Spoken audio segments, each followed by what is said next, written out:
I'll go ahead and start. Good evening. Oh my god. I'm trying to get this phone to stay up here. Anyway, I'm gonna start regardless of who's in here because I don't want to be here on here too long. Let me just lower this volume considerably. Okay, so I'm gonna continue as I have been making my videos, documenting my journey as a victim of gang stalking, receiving absolutely no help from the police. No one has investigated anything. No one has come through with any results. No one's done anything. And, you know, of course, there's absolutely no way that the police don't receive reports about this stuff. I think they see people who are going through this all the time. Be it drug mules, be it people who are being harassed, I think they get these reports all the time. They do. And they manage to shut people up and get people out of there and whatever they do. And then I don't feel comfortable calling the man who has orchestrated all of this against me. I don't feel comfortable calling him a criminal. He's much more than that. This is a monster. And I'm going to continue to call him what he is. He's a monster. He is soulless. He is empty inside. I don't think he cares about anyone. I think every single relationship that he has is transactional. Whether that is with the people that he works with, I think he cons everybody. I think he's a liar. I think he lies to everybody. I just think that that's how he is. And I know for sure that he has lied to the people that paid him to destroy my life, or recruit me. You know, when they couldn't destroy me and they couldn't get me out of here, then they figured they'd recruit me. Or actually, thinking about it, they wanted to recruit me first. And I think when I wasn't going for it, I think they went into their destroyer energy and they've just been back and forth. These people have one process and they're binded to that process and they do not know how to pivot. I have lost respect for people for organized crime. Organized crime works through intimidation, not through intelligence. Currently, they're trying to repeat the exact same process that I have coined and I have beaten. Imagine that. They're trying to not even recreate the wheel. They're just trying to stick to the same thing. They're desperate to know right now, what schools did I go to? What jobs did I work at? What preschool did I go to? Who used to change my diapers? They need somebody who they figure can get close to me. And it hasn't dawned on them that if it wasn't my dad, who I described as my best friend, then, you know, you might be out of luck. I don't know. But, you know, I welcome all attempts because I am not a person who shies away from seeing what a person wants to do. I'm a perpetual learner of life in the school of life. And I would love to see how, you know, people do what they do. I'd love to see how they, what other strategies they have up their sleeve. They want to know everything they can. And I'm not sure how that's going to make a difference. But sure.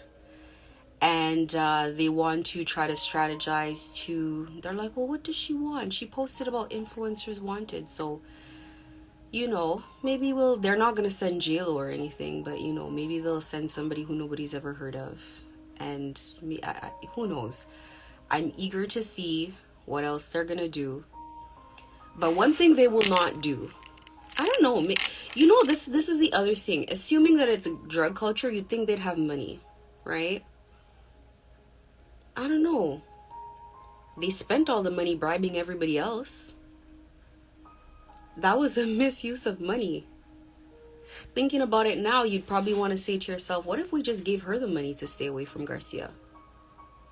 Maybe that would have made more sense. Maybe that would have been more effective since we call ourselves business people, huh? And then noticing that nothing's working on this girl and then making her an enemy. Imagine meeting someone that has just not, your system doesn't work on them. And instead of trying to understand this person, you've made me an enemy. And I take that very seriously. I've been so offended and insulted this entire time. You know, I'm not like most people who looks at myself like a small player in something, or insignificant, or someone who can't impact change. Throughout history, change has always been impacted by people who people didn't believe were very much. And that's just what it is. That is literally life. You know, I feel like people knew better than to play with me, and they did it anyway, because they do it with everybody, and they get away with everybody. See, sometimes you know yourself. Like, for me, I know myself. So I don't like to get upset. Because I know that once I get upset, I have a very hard time getting unupset. I'm not even in the mood to look for like the appropriate words, like proper words right now. Like I just want to get the message out. And it's not that I would say I hold grudges, because it's not like I sit with things and hold them on my chest every day.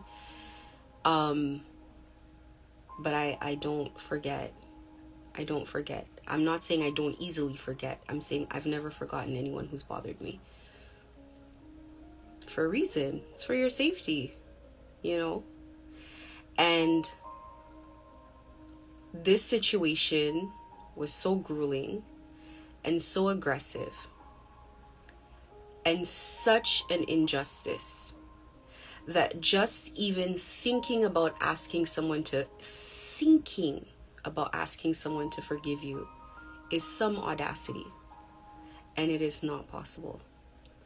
And you know, the first indication that should have happened is in the very beginning, you know, when John Ferreira was sending all this negative energy at me, and I was just walking through it, and I was literally rolling my eyes. It was the same 5 or 7 things over and over and over, and it had no effect. I just thought to myself, he's gonna get the point. He's gonna leave me alone. Because I just thought to myself, this is not worthy of a retaliation. This is not worthy of, like, I just want to move forward with my day, with my business, and call it a day.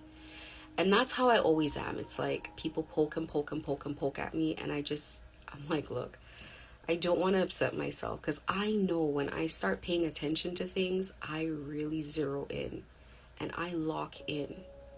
And it's like, I don't want to get my talons into something, and then someone's now saying, oh, you should let it go. How am I going to let it go? So we'll wait and see what the next steps are that they're going to take. And I'll be back here to report it with names and Instagram names and names of people who've approached me out of the blue after 25 years. And they suddenly, oh my God, I just ran into you. And it's like at some random place that they don't live. And what are you doing here? Oh, I was just in it. I will come back and I'll report everything to you guys, because you guys got to know how these people operate. They're not the smartest folks. Not by like an inch. They're not very smart. They're very transparent. They're transparent in everything. I don't know how people miss it when they talk to them, but it's like, I don't consider myself psychic or anything. I think it's very transparent. I don't know how people don't see when people are love bombing them. I don't know how people don't see that these people are full of, you know, they're full of it. Anyway, I wanted to talk about what happens, how I found myself in this situation, because I feel like that's a big question that people have asked me. And so I'm going to make a whole post about it tonight, about how the elaborate schemes that these people employ to keep drug mules single. Now, I don't know if maybe drug mules are allowed to date people that are also willing to be drug mules. Maybe I don't know. And maybe that was the initial intention, is that maybe if I'm willing to do it too, then maybe my ex could be with me. I'm not sure how it goes. I'm not sure if that's the way that it was supposed to go, but I can only tell you what I know. So, but they go very far because they are paid. So they take it very far to keep people away from you. So the first thing that happened was they started monitoring me from the time I started dating my ex seriously. And I knew him for a while before us being serious. So, but for the moment we started being serious, like he started really coming around and stuff like that, then I started noticing funny things. Like I would notice people follow me home from work. And so this is the location that I had before Von Mills. I noticed these two girls in a car follow me home before I went from work. And so I didn't go home. I pulled into a store and they waited in the parking lot. And when I came out into the parking lot, they ran off. When I started to drive towards them, they drove off. Then I think around that time they paid my neighbor, because all of a sudden my neighbor got super flirty with me and it was out of nowhere. We lived together side by side for the longest time. He got very flirtatious. And one time he invited me over and he tried to like feed me a whole bunch of alcohol. And I was just sitting there. I was like, no. He's like, why? Do you have to drive? And I was like, have a good fucking night. Like, weird behavior. So much so, the way that he was behaving, that my ex thought that there was something going on between us. And I had to explain to him, I'm like, I have children. I would never do that. Like, that's like a work affair. You know, kudos to whoever's doing it. Whoever has done it and it's worked out for, please don't come in my comments and tell me anything. Kudos to you if you do it. I don't think it's a good idea, personally. And I have kids and I'm not gonna, because I can't, it's not easy to move. Like, that's a big deal to just get up and move, right? I think it's scandalous, but it is what it is. So there was that. And then my neighbor was like, after having such a pleasant high and by relationship for so long, then he turned into, like, it was almost like he had a little grudge against me. So when he moved, he didn't even say bye. He seemed to be upset, whatever the case is. And it almost hurt me. I was like, wait a minute, what did I do to this guy? So that's the beginning of confusion. One thing about John Ferreira is whenever he comes around you, confusion begins. Confusion begins. He is the author of lazy lies. Not just the author of lies, of lazy lies. Lies that he doesn't quite think through. He doesn't really care if it sticks to your personality or not. You could be a soccer mom and he'll be like, oh, she's a prostitute stripper. And it's like, you're so out of shape and you're so like, your personality doesn't match or whatever. And then he'll just get like 500 people to circulate everybody around you and be like, oh, this person's a stripper. And it's like, I think through repetition, people just start considering it like, wait, so many people are saying it. What if it's true? But it's lazy lies. It's nonsense. Like, if you came to my store in Von Mills, I'm always the one who's there. But he would still say I'm lazy. Lazy people do not get to where I got to in life without scheming, without doing anything illegal. These people had to break so many laws and commit so many crimes and still not be where I'm at in life. And I'm a young girl. People have a lot of excuses. Oh, I'm a woman. Oh, I'm black. Oh, I'm white. Oh, I'm this. Oh, I'm that. I don't subscribe to excuses. I push myself. I make sure I get things done. I make sure that if I want something, it's not my opinion of who's done it before, because when I look at people, I see why they don't get anything done. That's why I don't compare myself to people. I don't. So for me, it doesn't matter who's done it before, who hasn't done it before, who's escaped, who hasn't escaped. I escaped, and I wouldn't even call it escaped. I walked out. I have no respect for that man whatsoever. I think that's very apparent. And I'm not talking about in the way of like, I'm saying I disrespect that man at every turn. He's nothing to me. He's scared of me and he knows it. He would never come to my face and say those kind of things. I don't care how triggered he gets, how he might want to join the live and do this and that, because if I got him on the live, he wouldn't put his face on the live. And if he did, he wouldn't be able to say anything. He's a child. And that's an insult to children.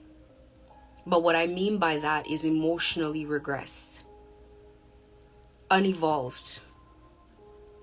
It's so insane to find yourself in this kind of situation that you're forced to address because of the damage that someone very reckless has caused. And this person has pulled everybody in with him. He's pulled everybody in with him. If the police don't solve this case, it's because they were paid not to. Too many people know. And they are willing to involve more. And I think the police are very motivated to get me to be quiet as well. For sure. For sure. They don't care about, nobody cares about what I lost. Nobody cares about any of that. Let the problem go away so we can still make money.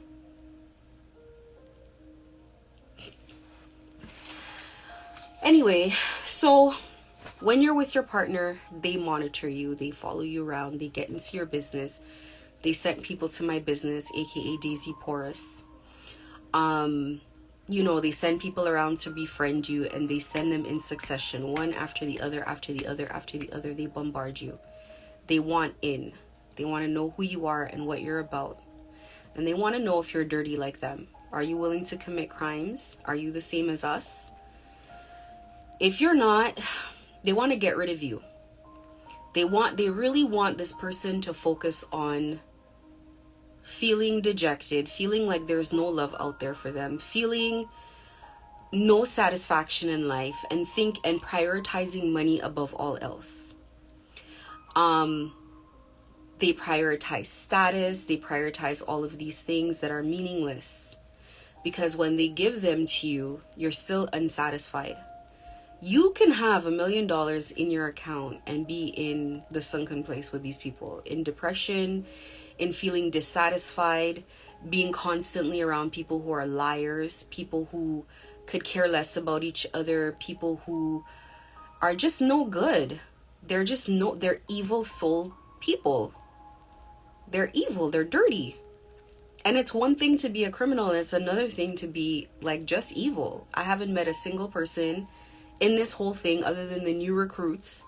I haven't met a single person that's come around me that I can say this person has a good soul. They're dark. They carry very dark energy with them. So you can smell them from a mile away. And the ones who don't have the dark energy but come in with the lies are beyond half-baked. You could smell them from a mile away. There really is no perfect solution to what they're trying to do, at least not with me. They seem to be getting away with it every day with everyone else. But for me, it's like,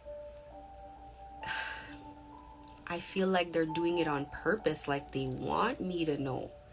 That's how it feels. It doesn't feel like they're hiding it. It feels like they want me to know. When they approach me for friendship, I feel like they want me to know they were sent in. That's how it feels. But anyways, they tried to entice me to cheat on my ex. That was one of Daisy's missions. Come, there's going to be guys there. And I'm thinking to myself, if I live in a house with a man, why in God's name would I want to come to something where there are other men? So every time she'd get annoyed if I spoke about him, she'd say, oh, he's no good. Oh, he's not perfect. But she could never explain how she knows he's not perfect. So she just has mystery information all the time that she cannot explain. Again, extremely obvious. She would ask questions like, very intimate questions about him and I, which These are the kind of things that made me cut this girl off, because need I say more? They entice you either to cheat on the person that you're with, either side of the fence, whatever way that they're going to bring this offer to you, whatever way that they're going to get you involved. They want you to go partying with them. They want you to drink with them. They want you they want your guard to be down. They want to love bomb you in peace, etc., etc. Okay? This is what they do. I had a conversation that I was talking about before with the guy who was supposed to do the sign over my store. And this man says to me, he says, he's given up on love. I know he's a drug mule. He told me he goes to Mexico City every 6 to 8 weeks. And I said, well, it sounds like you've given up on love. He's like, that what you know. And I told you, that's where the masks always fall off.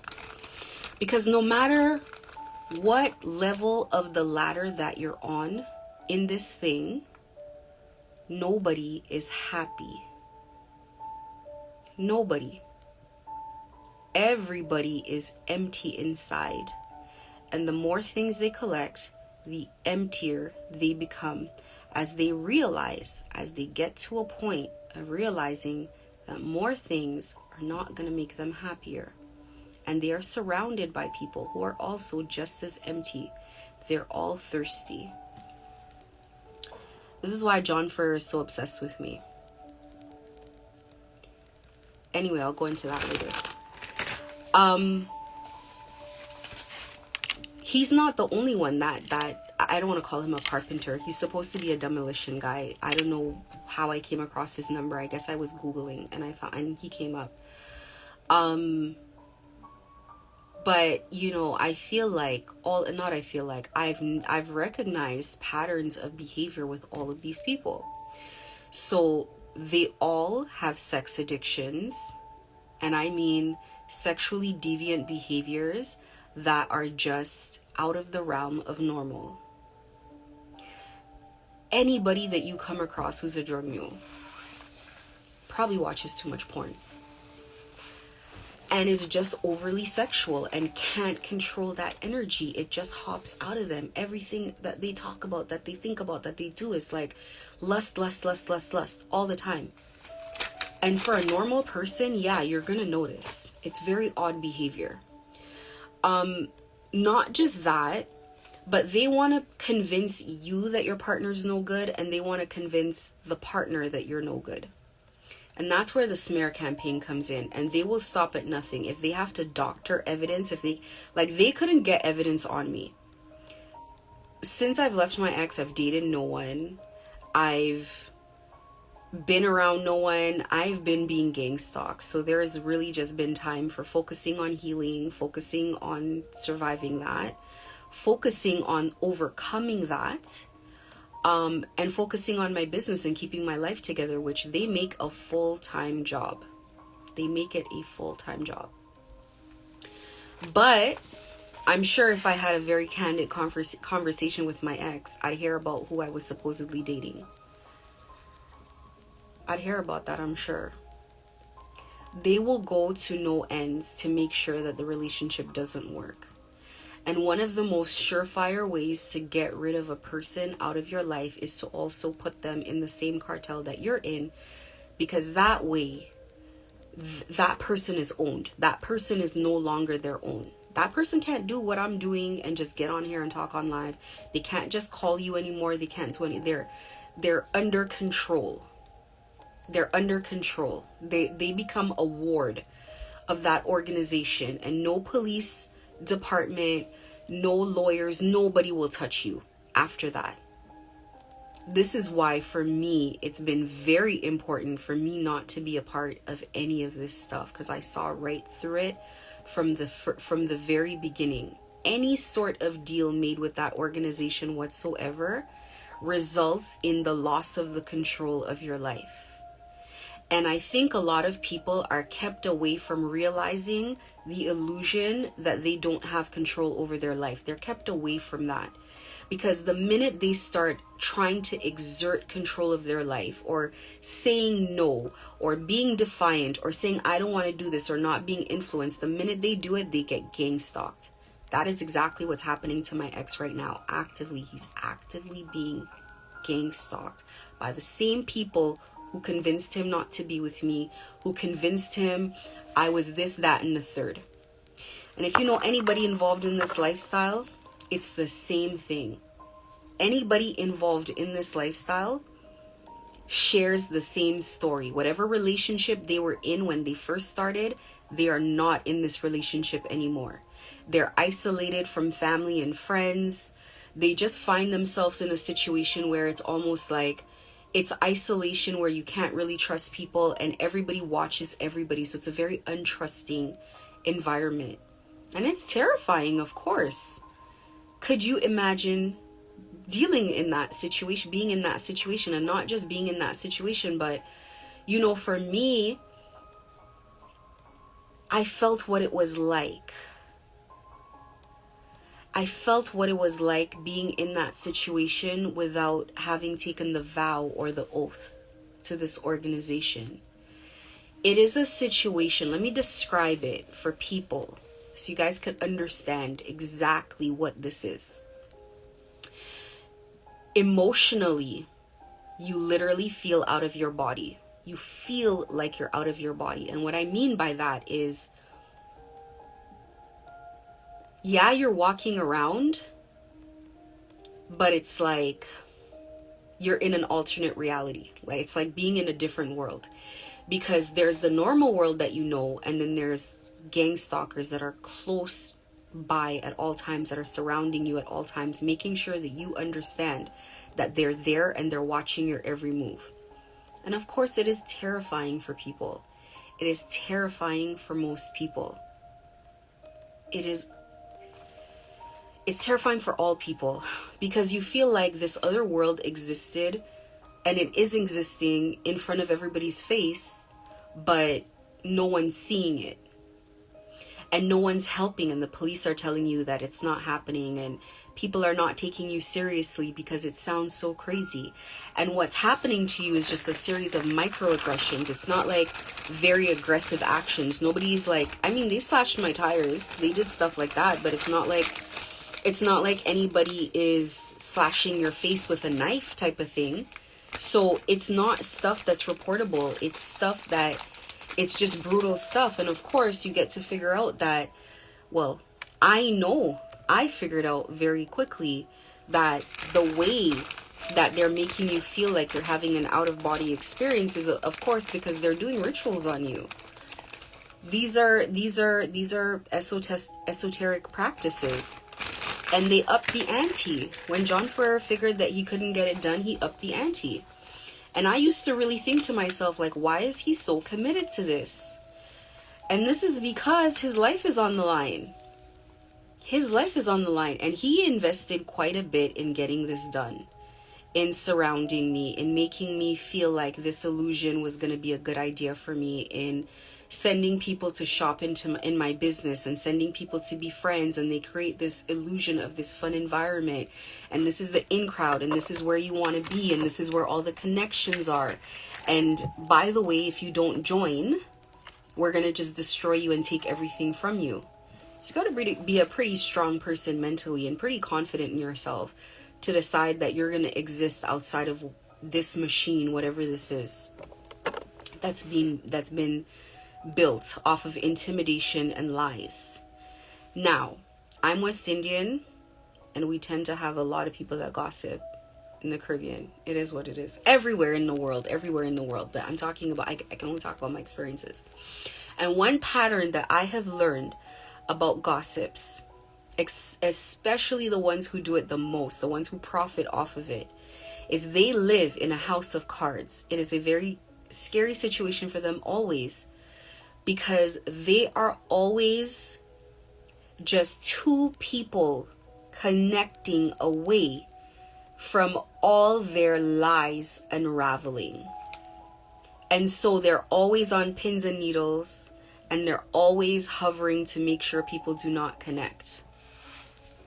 What a fickle existence. Trying to make sure that nobody tells me what was said about me. I leave everything in God's hands because, you know, God has never, ever, ever, ever, ever failed me. Ever. Not once. Not even one time. And when God makes a promise to me that she will make things right, I leave it to her and I give her her time. And I relax. I relax.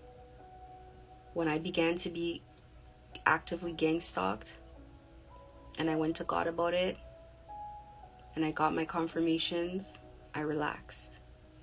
And I let them do whatever they were going to do. And they knew that, and they saw that. They were constantly asking, why is she so calm? Because I got my confirmation. And I knew that it was going to be made right. And every single time things happen, I get confirmations. I don't need the confirmations. That's the difference, honestly, with me. A lot of people, when they do horrible things to people, they're constantly checking on the people to see, like, oh, did it work? Did my lies work? Did the gossip work? Did the manipulation work? Did the spell work? I don't have to do stuff like that. I don't have to do stuff like that at all.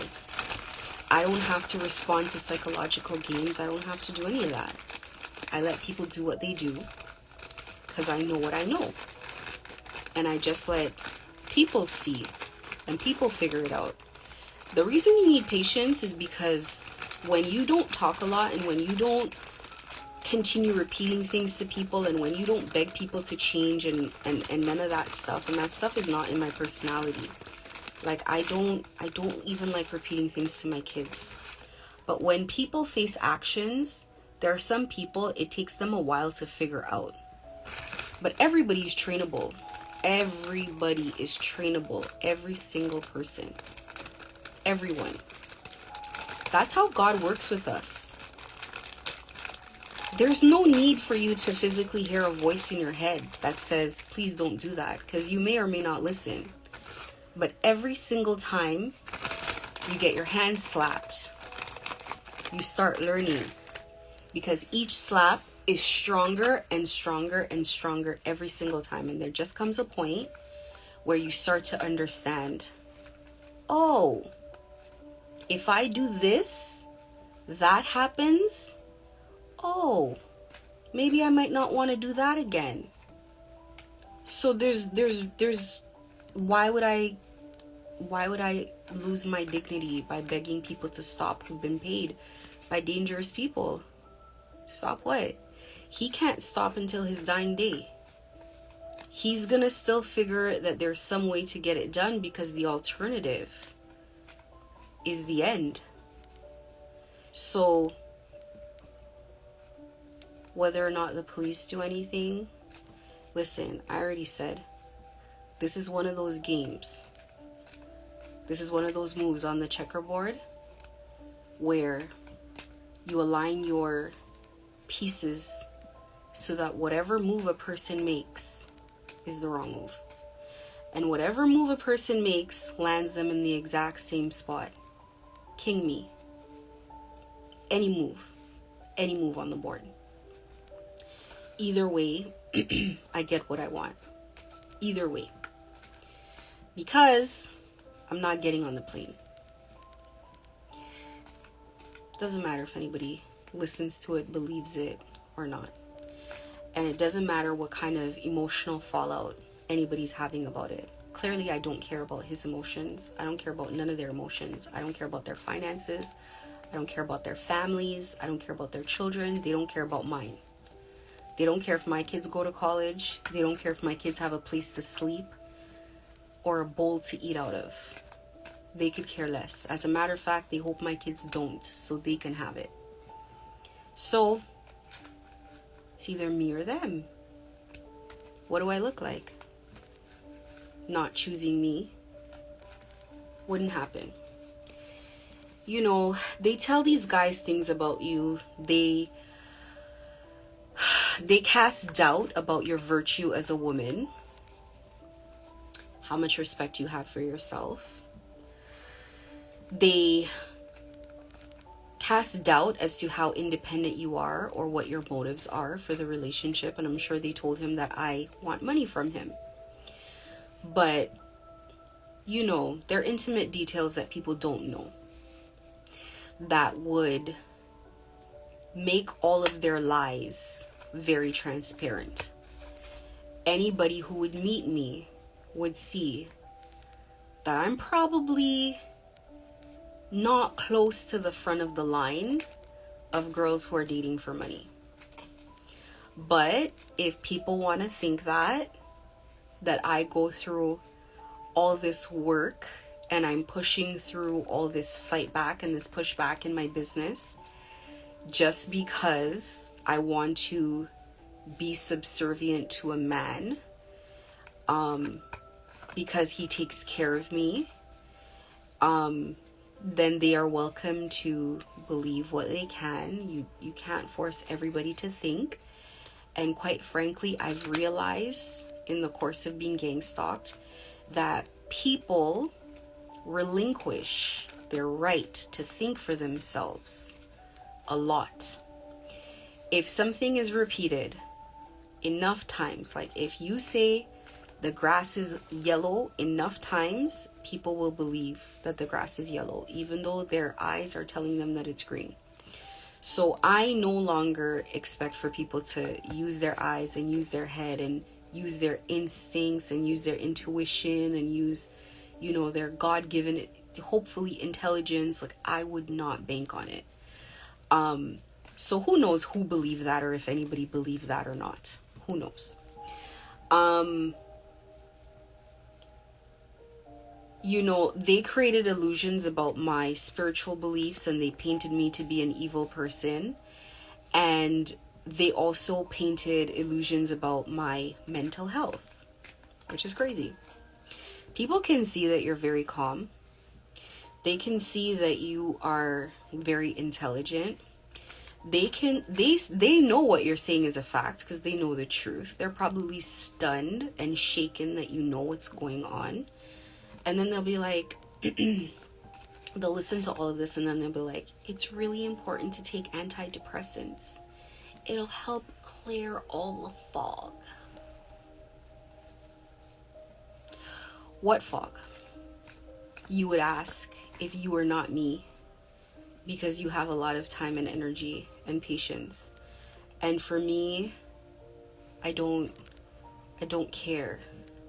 It doesn't make a difference when someone who's not licensed to make such an evaluation says something like that. Just like when someone who has absolutely no business credentials or no track record of building a business from scratch without the assistance of organized crime and without robbing people tries to give me business advice. You don't know what you're talking about, so I receive it, I hear it, I didn't listen, I heard it, and you know, I heard it, thank you. And that's all you can do. That's all you can do when people say what they say. They really look into your background because they need something to stick, because clearly what they're saying about you is not sticking. And I know a lot of the things that they said about me in Toronto didn't stick. It didn't stick at all because, you know, people have known me for just too long before all of this started, for just too long.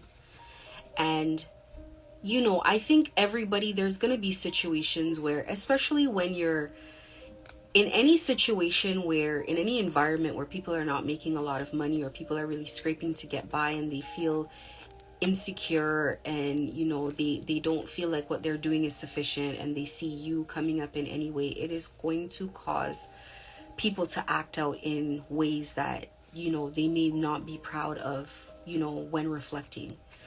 However, so because of that, I'll say, when we were a smaller boutique and, you know, when other brands could compare themselves to us before we got into the mall, you know, you're always going to find people who think that you're competition, and everybody thinks that everybody is, you know, doing something and taking their idea or using their models or whatever. But truly, it's stuff like that doesn't matter. You know, at the end of the day, it was like, I've never done anything to anyone. I've never stolen from anyone. I've never, you know, ripped anyone off. I've never, you know, taken advantage of anyone. I've never, you know, slept around. I don't even go out. I keep in, you know, inconsistent relationships, and I'm very private, and I'm very peaceful, and I live in that way because, again, I do not like headaches at all. I don't like being forced to be confrontational. So I've always tried my best. I have. But I think whoever they got to investigate me, again, came up with nothing, and so it was probably very frustrating, and that's probably where they just started making things up. And they just started making up wild things and just saying anything at all. Because I think initially the things that they were saying didn't make sense. But then they started insinuating that I had connections to drug culture or drug lifestyle, and saying that, oh, my drug dealer reposted you and all this kind of stuff. And just saying things that would tarnish my business reputation and my ability to do business with people, and my ability to attract, you know, partner with people. And it was like making me look like I was bad for business, and none of this was true. None of this was true. And I was getting wind of it all the time. People were sometimes doing this in my face, within earshot of me. So it has been a whirlwind, and I can only imagine for someone to continue to hear those kinds of things about another person would probably have them so mortified and so embarrassed, probably. But, you know, it did me a huge favor, to be honest, because, you know, you don't have to go and tell someone what kind of person the people that they're around are. Those people will just show them who they are. And it's better for people to show people who they are than for you to say it. Because if you say it, then you look like a liar. But when people show you who they are, you can never unsee what you saw. Now, that goes for everyone. Everybody knew that there was something dangerous around me. They were bullying their way through the freaking entire city, the entire GTA. They didn't care if they had to do it to leasing managers, if they had to do it to the GM at Oakville Place, if they had to do it to the leasing manager at Vaughan Mills. Who they had to bully, they didn't care. People were running from me and just running out of the way and scattering, because they just didn't want to be involved. They just didn't want to be involved. And that's for the decent people. I'm not a person who really, I may have had customers that I would describe as maybe, you know, at the time, questionable personalities. For sure, I will admit that. I was selling clubwear. You know, people going to clubs, they wanted more and more and more risque clothing, and I was just squeezing all the time because I just wanted to sell. It was a quick sale. Excuse me, it was a very hard transition to formal dresses as well. It was a really hard transition, but I made it. But yeah, it was those kind of clients that I had. And they used that against me as well. So it has been a ride. It has been a ride. But again, I trust God, because God has never left me behind, or wanting, or in need, or desperate, ever. And I've never been in a situation in my life where I had to lose my dignity in any way. So it wouldn't start now. You know, and then when that doesn't work, you know, they sent the police in to warn me. And the police, I remember he asked me, do you like the life that you have right now? You seem to have built a very nice life for yourself. Do you like your life? And I took it as a threat that they would dismantle my life if I didn't stop making reports. Because he didn't like seeing his name in reports. And he doesn't like seeing his name on the Instagram. But he suffers in silence, and he makes people like the post to kind of show me like no one cares and nothing's happening. But Still getting police to ask me, please don't make any more reports. Don't talk about it. I'm going to talk about my gang stalking experience in John Ferreira long after John Ferreira has passed away. I'm going to talk about this for the rest of my life. This is going to be a part of my business and a part of my business journey, because this is just an authentic place that I'm in. This is what's going on. This is real life. And I'm not willing to do the fake social media thing, because that's just not what's going on. I'm in a very real, serious place, and there are a lot of people who've suffered through this in silence, who've said nothing. And this is such a storm to endure in quiet. It is such a storm, and I've kept my wits about me, and so I can speak on it. I can speak very calmly on it. I can speak very angrily on it. I can be upset. I can be whatever I want to, because that is an authentic expression of what I've experienced. It's been an outrage. It's been ridiculous. And I'll continue speaking about it, because every day I come on here, somebody else hears about it. And I don't care if you're a person that's been down with it, or that you've gotten money and you've been bribed up from it as well, or whatever. You should very much listen to what other people are going through and what you're putting people through. And knowing, which you probably already know, that it could be you any other day. Any day it could be the same people that they've bribed. Those people know that any day it could be them. And that's probably part of the reason that they do it as well. I think there are more people in the community than there are gang stalkers. People that are truly profiting from it. Not people that are being paid here and there to do it, but the people that are profiting from it. It's about time that this stuff no longer exists. It's insane that it exists. I cannot believe that this is what they're doing out here. It's mad. They try to drain your resources, as I've always said. They drain these guys. I'm not even talking about me, because I've already talked about the fact that they've tried to drain my resources, and they try all the time. There's always some bill. It could be 50 cents. I'm getting some bill. It's going to be something. And it's not even effective at causing any sort of alarm or any sort of shock to my system. But it's like a dying man will grasp at straws. He will do anything. So nothing will shock me. And nothing has shocked me for a very long time. Which is why I don't go taking videos outside proving that this person did this and this person did that and nonsense. The trash always takes itself out, but you need patience. You need a lot of patience. They drain the resources of their own men if these guys fall out of line. Their own people. They will just starve them out. They'll just start starving them out. All the help that they were sending to your business and all the help that they were sending to wherever, this help does not come anymore. If you have an online business, your engagement, they try to affect it. They try to do things. They try to, like, I have a live, and the live is like 48 minutes in, and it's like people will come in and they'll leave and all kinds of stuff. Like, it's just really weird. And I know that's not, my engagement has never been like that. But this is how you're surrounded. And they do this stuff on purpose. And I know for me, in my case, they've done this stuff to project doubt as to whether or not I was truly involved in this or not.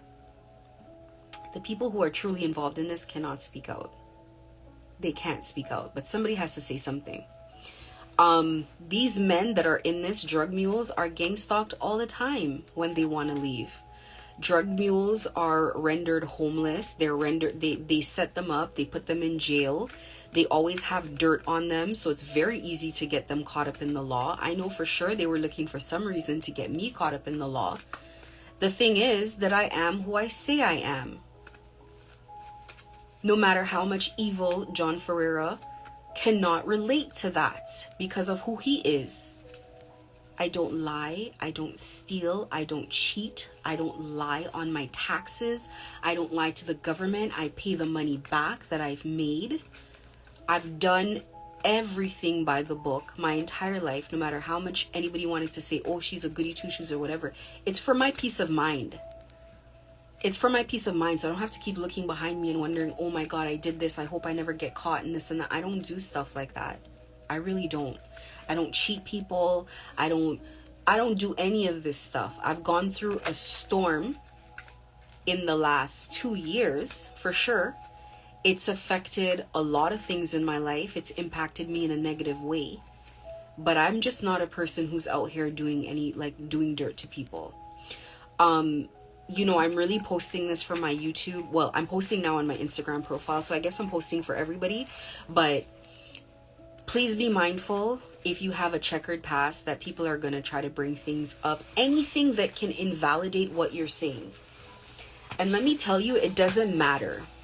It doesn't matter if you're mentally unwell, if a crime was committed against someone who is mentally unwell, somebody who's a minor, somebody who's a child. It doesn't matter what your vulnerability is. A crime is a crime. And the police know that this is happening. On every level, they know. It's happening to them too. Police get gang stalked as well. So what do you mean they don't know? You mean gang stalking has existed for... I want to say gang stalking has existed for like more than decades. It's been around for a long time. This is not a new concept. So you're telling me no, not one police has ever been gang stalked, had people turn on them and been surrounded and all that? Not one? Not possible. Not possible. So they know what it is. So stop letting people gaslight you, and stop proving to people that this is happening. It is happening. You work on that assumption, or sorry, on that truth, and you move forward. Done. I told you guys that accepting bribes means that you're in the gang. After you start accepting bribes, they gang stalk you too, and then they force you in, and you break and you go in just to stop the pain, and you go in. And every minute that you ever break out of listening, or you ever become defiant, or you ever start saying no, or you want to control your own life, they start the gang stalking again. This is a power hungry monster that doesn't understand boundaries and doesn't understand no. He understands boundaries with me though. Every time he takes his hand out of place, I chop a finger off. I want to chop the whole hand off. Anytime he crosses the line with me, I don't just... a series of actions, not even just one. The only behavior he understands is the same brunt force that he puts out. That's all he understands. Until he's sitting in his house, if he has a house, if he has a home, and he's wondering, where am I going to sleep next? What am I going to eat next? If I don't get this job done, what is going to happen to me? How am I going to live? Where am I going to live? You want to talk about instability? Try to figure out where in the world you can go to outrun the vow that you took. A vow that he always wants other people to take, that traps them. That's what you call a reversal, a back to sender. I don't want the vow. You take the vow. Took the vow. Who forced him to take the vow? Nobody forced him to take the vow. He took it voluntarily. That's what they say about drug mules. They did it voluntarily. Nobody talks about the extenuating situations that led a person to make the decision that they made. All they say is, you could have said no. See how that works?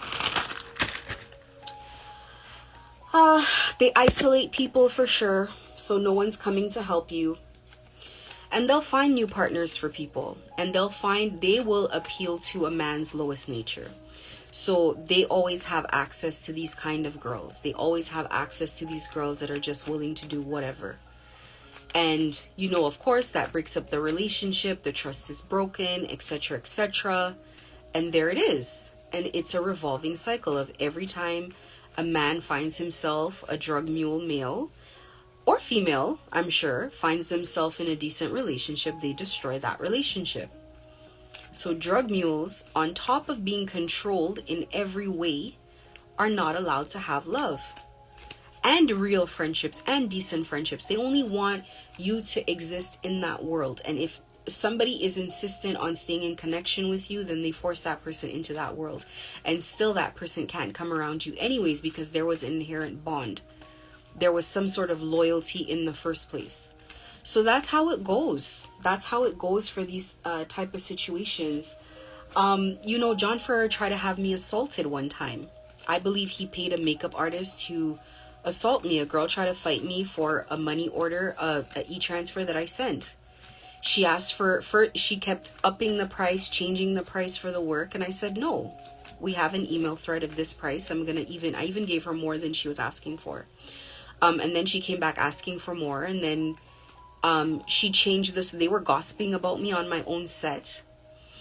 And I did nothing to these people whatsoever. They were gossiping about me. Imagine, all these people that I'm paying are gossiping about me on my own set.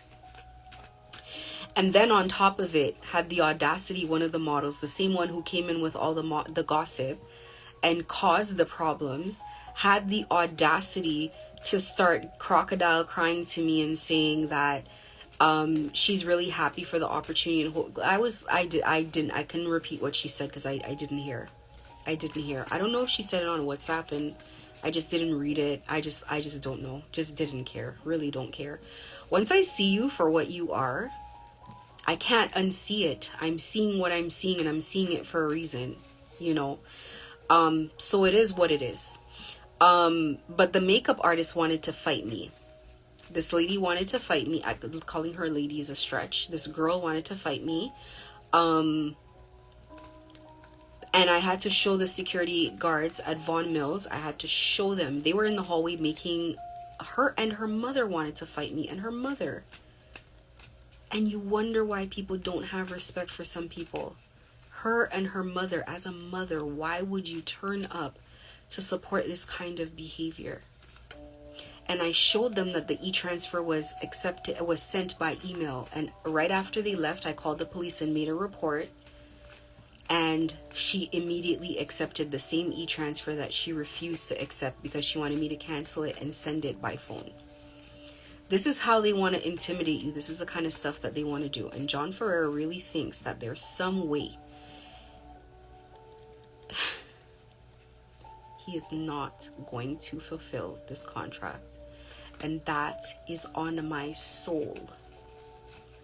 I put that on my soul, that it is not going to get done.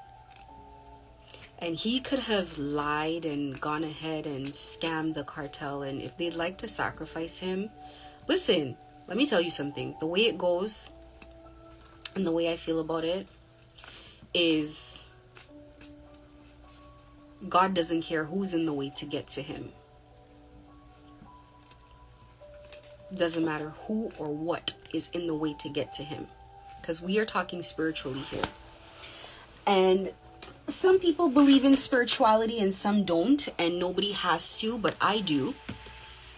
And maybe people think what I believe in is crazy, but I'm alive. I'm healthy. I'm at a healthy weight. Okay? I'm not controlled by anyone. I walk free. So you might want a dose. If I'm crazy, you might want a dose of my craziness. It might help you. I don't know.